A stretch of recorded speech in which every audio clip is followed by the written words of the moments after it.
Hello everyone, welcome back to the channel. Today I'm going to give you all an update video on the Grand Seiko. And in the interest of time, because I don't really like to make super long videos, that's one of the reasons why I haven't posted a lot, because there's a lot of thoughts and ideas for videos, but I'm not interested in hour-long videos. I don't want to post hour-long videos. They're a pain in the butt to edit. So if I can kind of keep it short, just tell you all from my perspective, my opinion, my view, everything, just in a casual way, what happened with the Grand Seiko. Hopefully we can keep this video nice and short, and it'll actually be something that I feel like posting. So let's get into this. So obviously I purchased the Grand Seiko when I was in the store. I'm used to this. I'm used to a high-end product, and the times that I have purchased, I've purchased the Omega Speedmaster, I'd purchased the Submariner, I'd also purchased a family member of Rolex, and there was nothing wrong with it. You buy it, you bring it home, it's wonderful. I don't really have to get a loop out and fully inspect the thing and wiggle the crown and do all kinds of weird stuff with it. You buy it, it's in the box, you take it home, it's brand new, it's fine. So as you all know, I brought the Grand Seiko home, and there were, I started looking in it like, oh, there's definitely some deficiencies that I thought were present on the watch. So I brought the watch in, and I told him, I expressed him, like, I'd kind of like to just return this because there's issues with it. I don't think it should be like this. And let me explain to you just kind of my perspective on that as well. So let's say you buy a brand new iPhone. I would imagine that if you buy a brand new iPhone, because I can tell you this, under the Apple Care, if it breaks, bring it in. They don't look at you and say, oh, we're going to send this back to China where it was made and have them fix it, and you're going to be without a phone for a month, right? You typically walk into an Apple store, they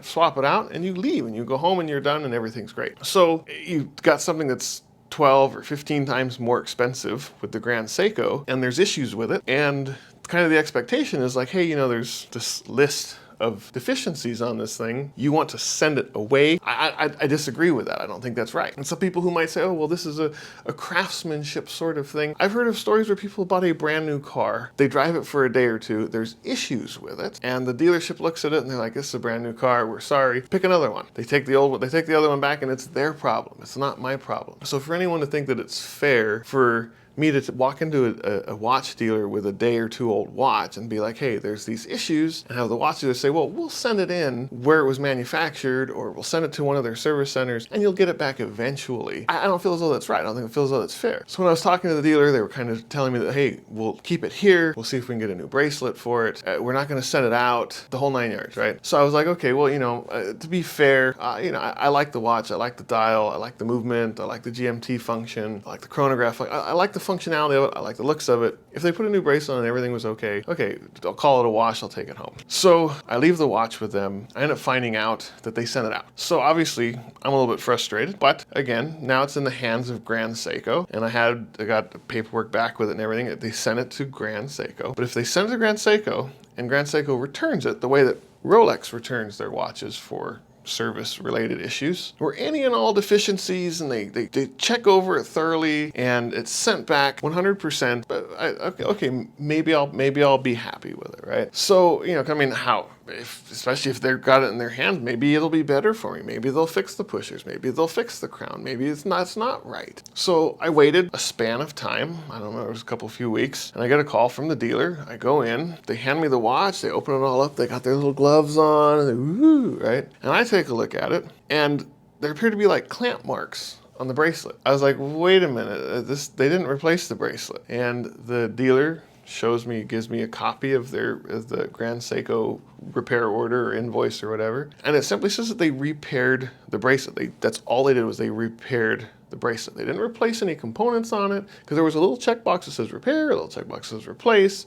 It said, it explained that that's all they did was repair the bracelet. So not only did they not, it didn't appear to me as though that they repaired it very well. There was still a bit of a weird, because I showed you all in the video that it looked like the holes were drilled a little bit offset. And when I got it back, it seemed to me like they just clamped it in something and kind of just bent it until it kind of looked better, and then shipped it back. So to me, that said a lot about the Grand Seiko customer service, right? So on a lot of the watch warranty cards, I'm pretty sure less expensive watches are similar, the warranty card has the date of purchase on it. And I remember when I dropped my watch off, they'd asked for the paperwork and stuff, so they made a copy of the warranty card, and I think they made a copy of the receipt.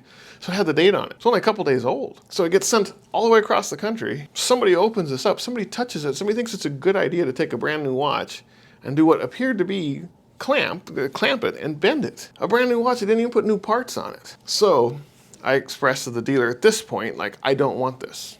Take it back. So the dealer, there's a few locations, so they're owned by somebody who's not at this location that I'm at. And so the salesperson said, well, I'll have to talk to management, and take the watch for today. We'll get a hold of you, right? So I reached out to Grand Seiko after a bit of waiting time with the dealer. And it was the same day that I reached out to Grand Seiko. I reached out to Grand Seiko by email, basically. And it was the same day I reached out to Grand Seiko. The dealer called me within hours after reaching out to Grand Seiko. So I don't believe that Grand Seiko intervened in any of this. The dealer called me, said, bring it in, we'll give you your money back. It's cool. But prior to them calling me, I'd reached out to Grand Seiko and I explained like my problem, my disgust with the situation. So I was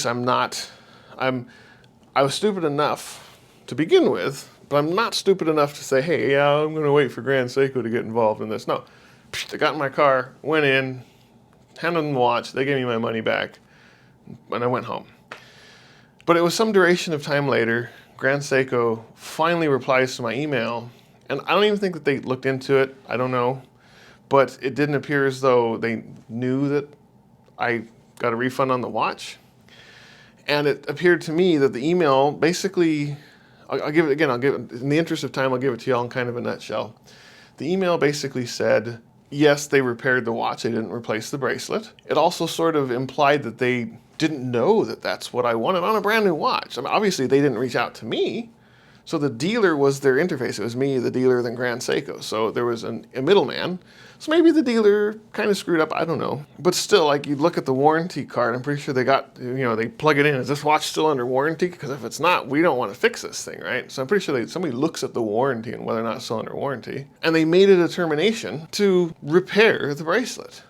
So they seemed okay with that. They acknowledged that, which is stupid. I believe is just absolutely asinine. And they packaged it up and sent it back. So they acknowledged that, and more or less their response was not, how can we make this right? They more or less blew it off and said, well, we'll make sure that we train our dealers in the future to better handle these things. So what about the customer that just bought this watch? I mean, I apparently meant nothing to them. So I was very happy to get out from underneath of that watch. It seems as though Seiko's customer service is absolutely not there. And I think there would be very few circumstances, if any, that I would ever consider buying another Grand Seiko. Anyways, the watch is gone.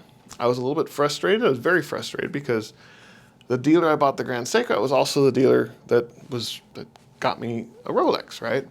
And so you have to build a relationship sometimes with them because, there's a high demand. And so they would rather sell to an existing client than somebody just knows. Like, you got this client that's been a good customer and they're looking for another watch. You're going to be like, hey, I want to do my best job servicing our existing customers. So that way they're not walking away, and then you get a one-time customer that comes in and they get their one watch and they walk away. Now you got two customers that have walked away and aren't coming back through our door. So to walk into a dealer that I've had, I think, a pretty decent relationship with and say, hey, this isn't right, please give me a refund, right? I'm pretty sure that tensioned the relationship just a little bit, and that was more or less the frustrating part because they didn't make the watch. They didn't do final quality control on the watch. This isn't really their fault. And yet they had to put up with it and be the face of customer service for Grand Seiko, even though they sent the watch in and like there should have been some sort of customer focus there. So in conclusion, watch is gone, money's back.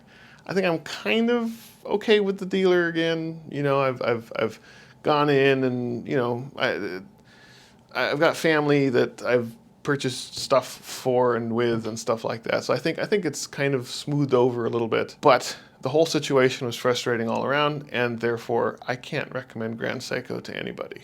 But it's been resolved, it's done, at least from my perspective. And I hope you all appreciate the update on this video and my desire to keep it short. So please hit the thumbs up button, hit that subscribe button, and join me for other videos, and leave a comment down below if you like. Thank you for watching.